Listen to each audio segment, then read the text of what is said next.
Assalamualaikum warahmatullahi wabarakatuh.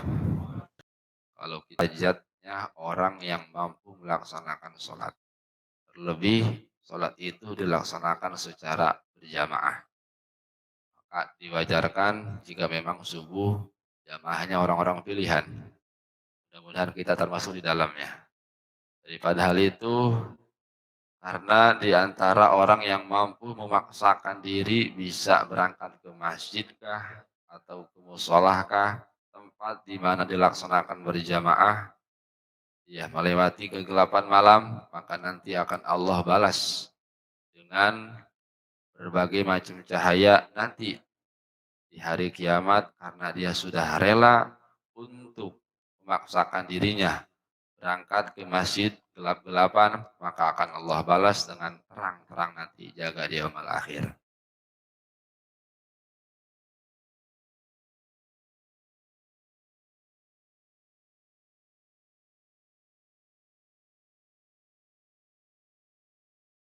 Inilah di antara sholat yang paling berat adalah sholat subuh, maka bahasanya adalah orang yang bisa melaksanakan sholat subuh dan juga sholat isya secara berjamaah. Itu pun termasuk orang yang mampu menghidupkan malam hari. Karena kita sering dengar bahasa qiyamul lail. Qiyamul lail memang di antara galib yang sering kita dengar adalah bangun di tengah malam. Namun ada pula penafsiran para ulama, orang yang bisa menjaga sholat isya dan subuh secara berjamaah itu pun termasuk orang yang mendirikan malam. Subuhnya berjamaah, isyanya pun berjamaah, insya Allah orang tersebut termasuk orang yang full mendirikan qiyamul lail. Setelah sholat subuh ada sholat isya secara urutan keduanya, lalu ada sholat asar, ada sholat zuhur, dan terakhir maghrib. Wajar kalau maghrib itu agak penuh jamaahnya. Memang secara urutan itu nomor 5 daripada urutan fadilah berjamaah yang kita laksanakan dalam sholat fardu. Hadirin rahimakumullah. Minggu lalu kita membahas tentang kondisi orang yang berzikir itu patutnya seperti apa. Kemarin kita diperintahkan oleh pengarang ini kitab, yaitu Al-Imam An-Nawawi, bahwa sepatutnya orang yang zikir itu berada dalam paling sempurnanya sifat. Kalau mah orang itu berzikirnya sedang dalam kondisi duduk dalam satu tempat, maka sepatutnya duduknya mengarah ke kiblat. Dua, duduknya dalam keadaan mutakhasyian, mutazallilan, merasa diri hina di hadapan Allah, sakinatin wa wiqor, mutrikon ra'sahu, yang dengan tenang, kira-kiranya kepalanya agak ditundukkan. Karena kita nggak jarang lihat orang berzikir lisannya tapi mata itu kelayaban. Mata kemana, kemana, kemana. Tapi kalau lisan selalu berucap. Inilah diantara adab yang perlu kita seperti itu. Maka sepatutnya kita zikir dalam keadaan duduk. Maka mata tertunduk, khususnya kepala. Kepala tertunduk. Agar apa? Agar apa yang kita baca itu benar terfikir oleh akal kita, sehingga itulah yang akan menimbulkan rasa khusyuk ketika kita mengucapkan bacaan yang kita lafalkan dalam zikir.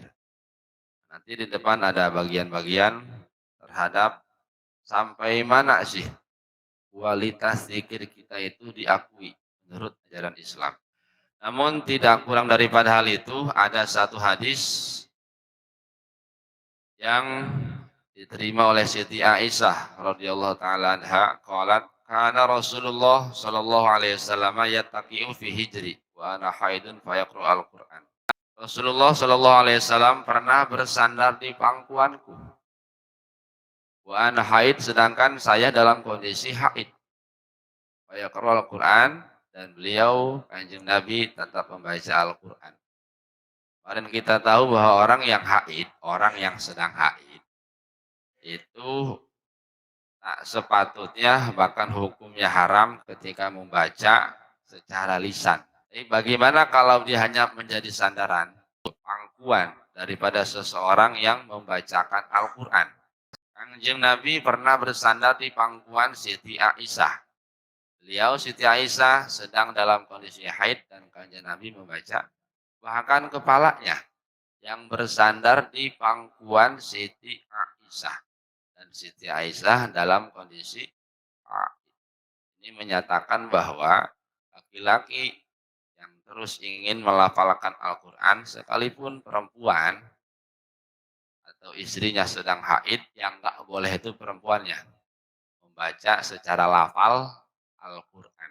Namun kalau hanya menjadi sandaran daripada suaminya atau anaknya atau mungkin bapaknya yang ingin mengulang-ulang hafalan, yang ingin memperkuat hafalannya, maka tak boleh saja ketika perempuan hanya menjadi sandaran bagi para suami, bagi para anak, bagi para ayah-ayah yang mungkin khususnya mahram. Kita madhab Syafi'i berpegang teguh dalam pengertian lamastumun nisa, bersentuhan dengan perempuan. Madhabnya Syafi'i tak hanya ada rasa syahwat. Karena dalam salah satu madhab, tafsir daripada aula mastumun nisa itu diantaranya boleh bersentuhan perempuan kalau mah tidak ada syahwat. Sehingga sebagian daripada orang-orang yang melaksanakan haji ataupun umroh ketika tawaf itu wudunya nggak batal. Mereka berpegang teguh kepada salah satu mazhab yang mengutarakan ketika bersentuhan kulit dengan lawan jenis tanpa ada rasa syahwat itu wudunya tidak batal. Kalau kita mazhab Syafi'i baik ada rasa syahwat ataupun tidak, ketika bersentuhan kulit antar lawan jenis maka hukum wudu kita batal. Terlebih keduanya adalah akbarain. Keduanya besar.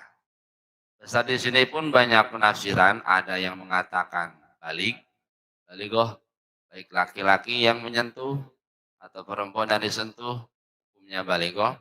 Atau ada pula di antara keterangan daripada kitab fikih lain menyatakan laki-laki kah yang menyentuh atau perempuankah yang disentuh, itu kedua-duanya mumayyizah.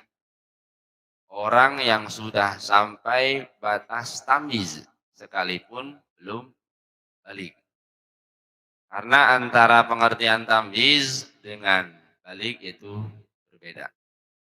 Tidak setiap orang yang tamyiz itu sudah balik, dan kemungkinan besar orang yang sudah balik itu pasti tamyiz.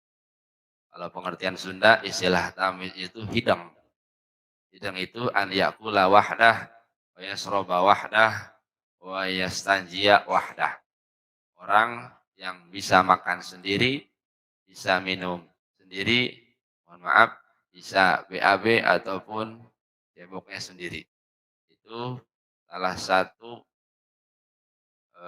pendapat yang disampaikan oleh Syekh Yusuf As-Sambalawi ini, gurunya Syekh Nawawi yang ada di Purwakarta. Mereka atau beliau mengatakan pengertian tamyiz adalah orang yang bisa makan, minum, ataupun BAB dan juga ceboknya sendiri. Kalau mah anak-anak atau anak kecil yang sudah bisa seperti itu, sekalipun belum balik, jika kita bersentuhan kulit yang tidak ada hubungan mahram, yang boleh ditikah sama kita, sekalipun dia belum balik, maka wudhu kita ikut batal. Karena di antara pengertiannya adalah orang yang dipegangnya itu adalah akbarain. Dua-duanya sama-sama besar. Besar tadi pengertian dalam pendapatnya Syekh Yusuf As-Sambalawi ini adalah dia yang bisa makan, minum, ataupun buang air dengan sendiri. Itu di antara hal yang bisa kita ambil salah satu pemahaman daripada pembatalan wudhu yang menganut kepada madhab Imamuna Asy-Syafi'i. Ada pula tambahan hadis lain meneruskan yang tadi. Inni la aqra'u hizbi wa ana muntaji'ah 'ala sarir. Saya membaca hizib saya atau bagian daripada Al-Quran yang beliau tidak dalam kondisi haid, katanya Sayyidatina Aisyah, wa ana murtaji'atun 'ala sarir. Dan saya dalam kondisi sedang berbaring di atas kasur. Maksudnya apa? Maksudnya kayak kemarin, bahwa kita dianjurkan membaca zikir kalau kondisi duduk ya kayak tadi, hadap kiblat, lalu duduknya dalam keadaan merasa rendah diri, khusyuk, tenang, menundukkan kepala kalau mah kondisinya duduk. Sayyidatina Aisyah, beliau pernah menyatakan, saya pernah membaca hizib bagian daripada hafalan Quran saya ataupun bagian wirid saya, sedangkan saya dalam kondisi mutaji'ah, berbaring ala sarir di atas kasur ataupun ranjang. Dan intinya beliau sedang berbaring, zikir tetap terucap. Seakan-akan memang ini yang diamalkan oleh Kangjeng Nabi ketika belum tidur, amat banyak doa yang beliau baca. Di antaranya kemarin sudah kita bahas bahwa Kangjeng Nabi tidak pernah lepas membaca surat Qul, Falak, Binas. Yang biasa beliau baca, ketika dibaca oleh beliau, lalu ditiupkan ke kedua telapak tangan, lalu diusapkan ke seluruh badan. Di antara sunnah Nabi yang bisa kita amalkan sebelum istirahat atau tidur. Kemarin pula kita bahas, selain menyatakan orang yang sebelum tidurnya membaca istighfar 3 kali. Astaghfirullahaladzim, alladzi la ilaha illa huwal hayyul qayyum wa atubu ilaih 3 kali. Maka satu dosa atau seluruh dosa yang dilaksanakan, baik terasa ataupun tidak pada hari itu, ia tidur membaca istighfar terlebih dahulu, maka dosa yang tadi dilakukan itu diampuni oleh Allah Subhanahu wa taala. Jika memang sebelum tidurnya kita membaca istighfar sebanyak 3 kali. Banyaklah di antara bacaan zikir yang bisa kita baca sebelum istirahat. Di antaranya pula ada yang menyarankan, ada yang memberikan ijazah khusus kepada pribadi baca bismillah 21 kali. Di antara fadilahnya, orang yang membaca bismillah 21 kali sebelum istirahat, sebelum tidur, maka Allah jaga untuknya. Allah jaga untuk keluarganya. Allah jaga kepada hartanya daripada kemalingan, daripada mati mendadak, atau daripada kebakaran dan musibah lainnya. Orang yang bisa mengamalkan membaca bismillah sebelum tidur. Pada intinya banyak sekali amalan-amalan yang bisa kita baca ketika sebelum tidur, menandakan bahwa kita bersiap-siap. Apakah setelah tidur itu masih diberikan ruh, hidup kembali, ataupun sudah wafat. Karena doa yang kita baca setelah bangun tidur, Alhamdulillahilladzi ahyana ba'dama amatana wa ilaihin nusur. Alhamdulillah segala puji bagi Allah ahyana yang telah menghidupkan kami kembali. Nah, karena kan ya, pengertian kecilnya kita tidur seakan-akan setengah mati lalu dihidupkan kembali. Ba'dama amatana setelah Allah mewafatkan kami. Yaitu dalam kondisi tidur, sedikitnya wa ilaihin nusur, dan hanya kepada Allah lah kita semua akan dibangkitkan.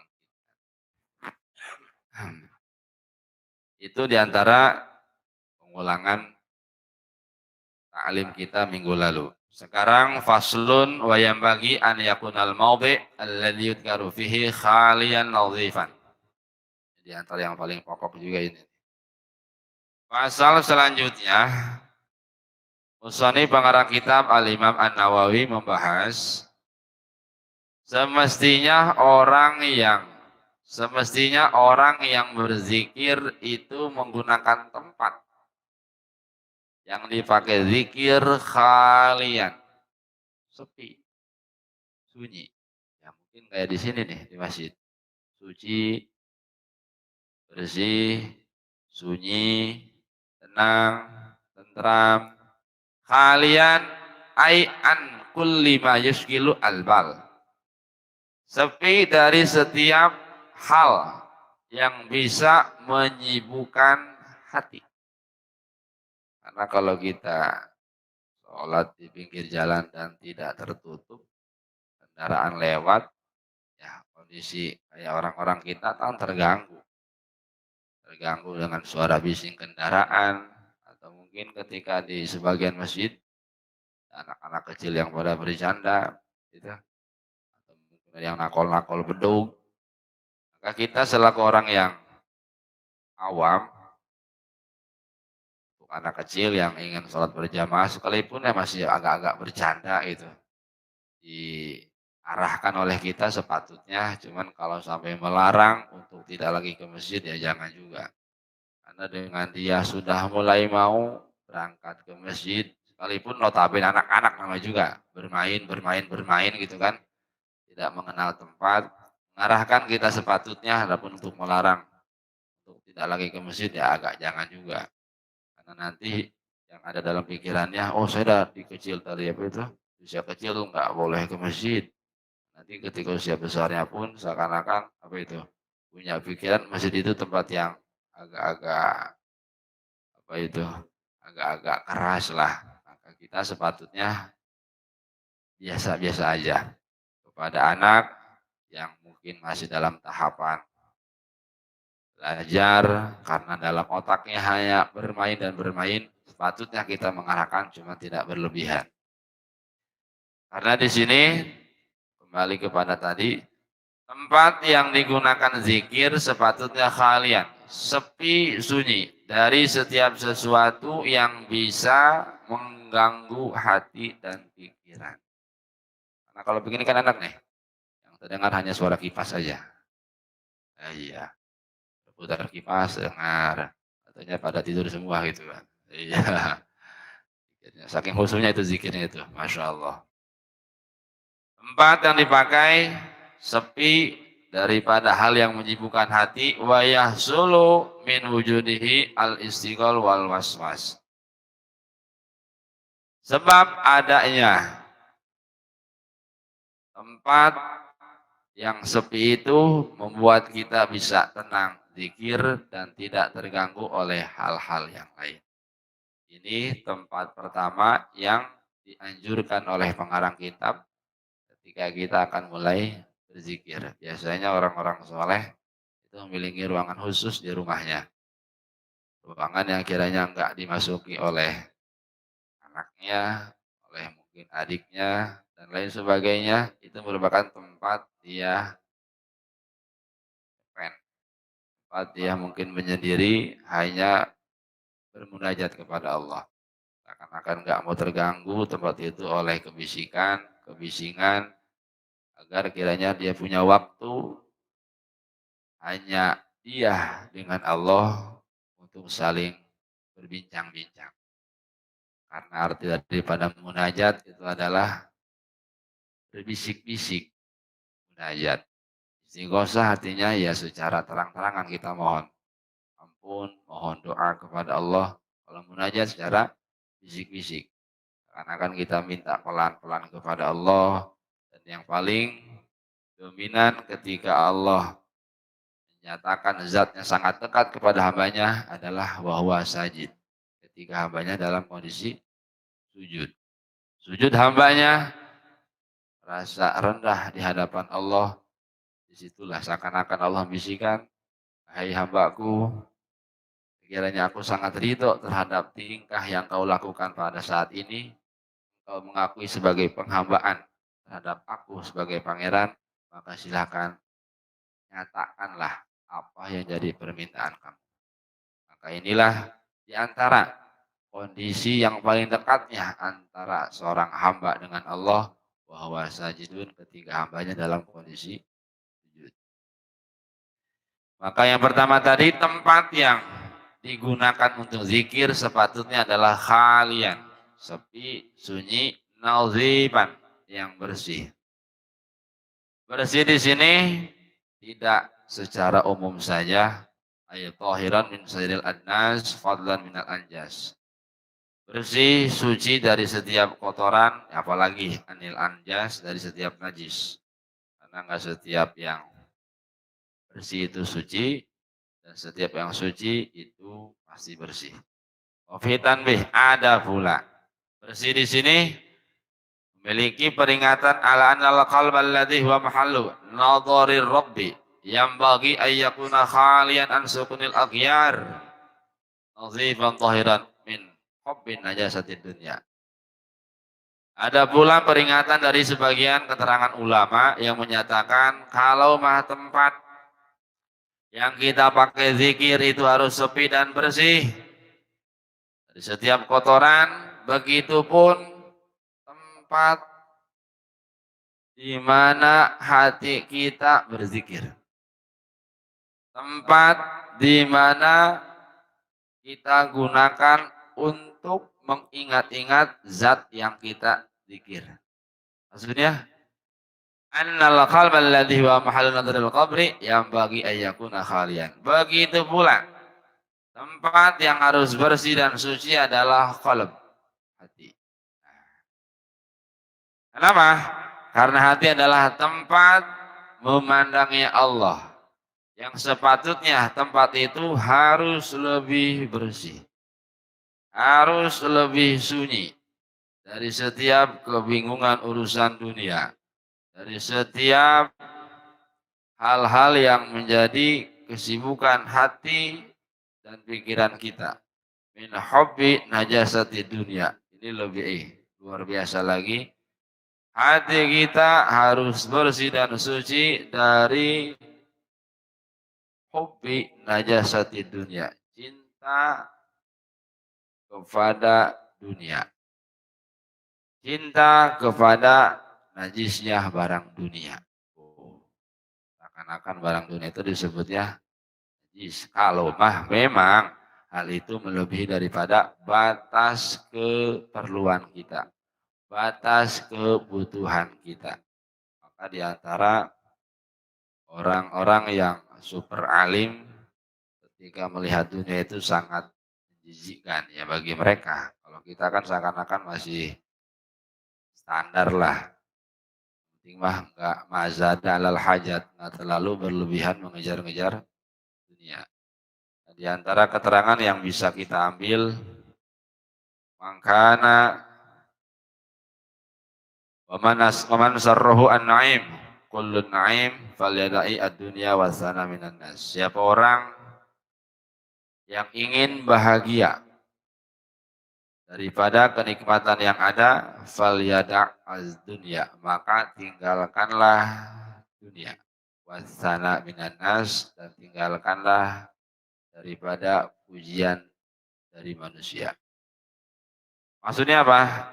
Maksud daripada tinggalkan dunia bukan berarti kita nggak kerja, kita meninggalkan segala aktivitas rutinitas kita yang nanti pada hikmahnya atau pada intinya keluarga terbengkalai, ya nggak begitu juga.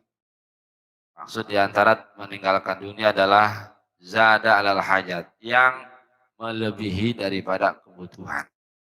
Yang kiranya mengganggu urusan akhirat kita, yang kiranya dapat sampai meninggalkan ibadah kita yang utama kepada Allah. Wasana minan nas, dan tinggalkan daripada memperoleh pujian dari manusia. Karena biasanya orang-orang yang pertama kali atau yang senang dengan pujian-pujian dari manusia itu enggak bisa istiqomah dia dalam pekerjaannya.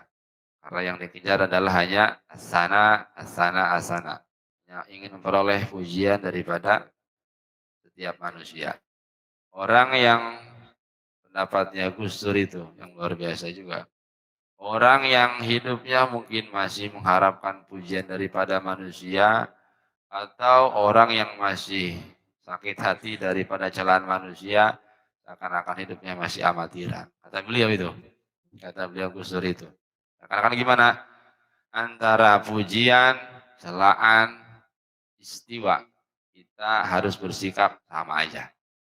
Kenapa? Ya, yang dipuji ya bukan zat kita.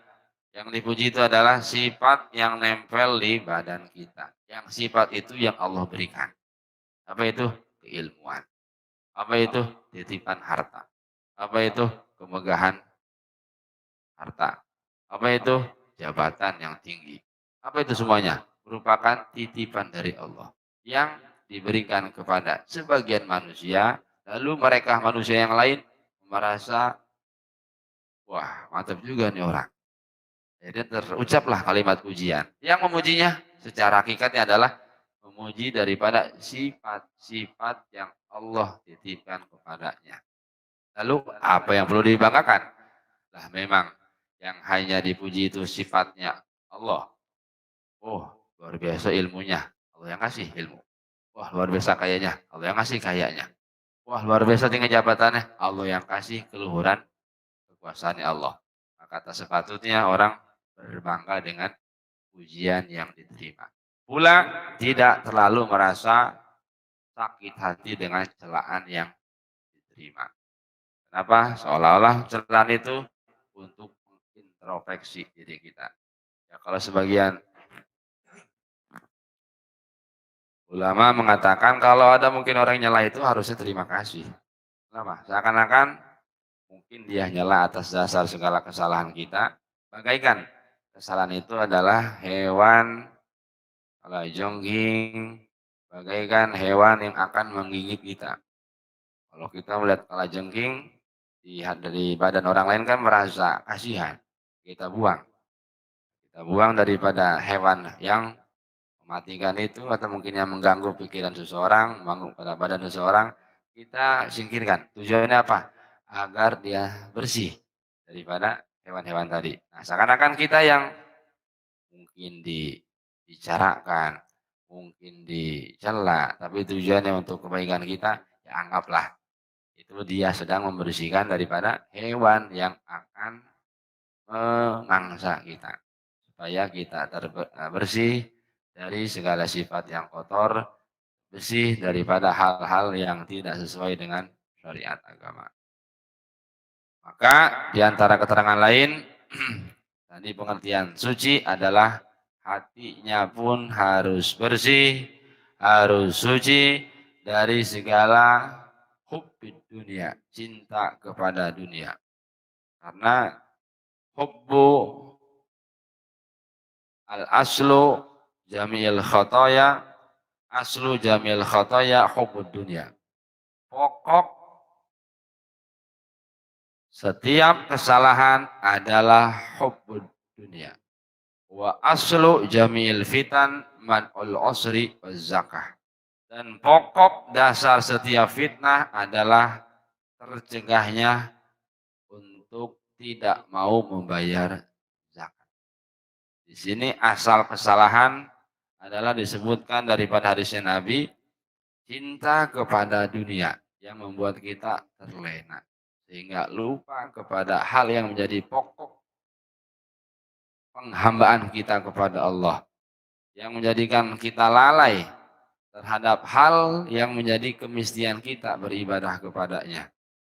Sehingga sibuk dengan segala urusan dunia, ini adalah aslu jamil khotoya.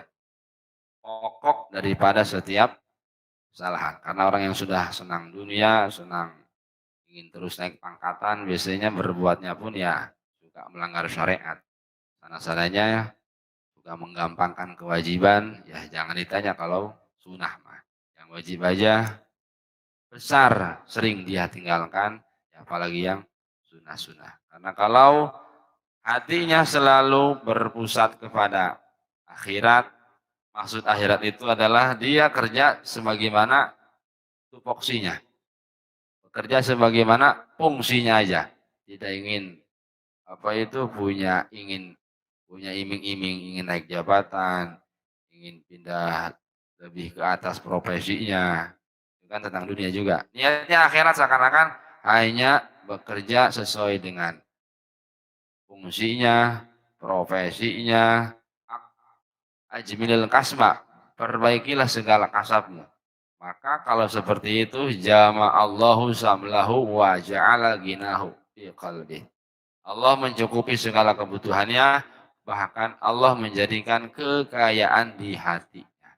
Maka kita tidak jarang mendengar orang yang kaya bukanlah orang yang banyak harta melimpah kemana-mana, tapi yang kaya adalah ia yang merasa cukup di hati. Sekalipun secara ekonomi sangat luar biasa sederhana, tapi kita kok melihat dia bahagia ya. Padahal cuma segitu-gitunya, makan mungkin ya sederhana mungkin kita bisa pandang kepada sebagian keluarga, tapi terasa tentram gitu. Terasa kehidupannya nyaman, kelihatannya bahagia. Oh ternyata Allah yang menjadikan hatinya cukup. Kenapa? Karena tujuannya adalah niyatuhu al-akhirah. Pokok yang menjadi tujuan dia hidup adalah akhirat. Semata-mata dunia tetap dia cari secukupnya, namun yang menjadi pokok dasar tujuannya adalah al-akhirah. Wa innahu a'dhamu bi ihtirami dzikri wal mazkur. Kenapa tempat yang harus digunakan itu harus sepi dan juga bersih? Wa innahu a'dham karena dia adalah hal yang paling diagungkan untuk kita bisa menghormati zikir dan juga zat yang kita zikir.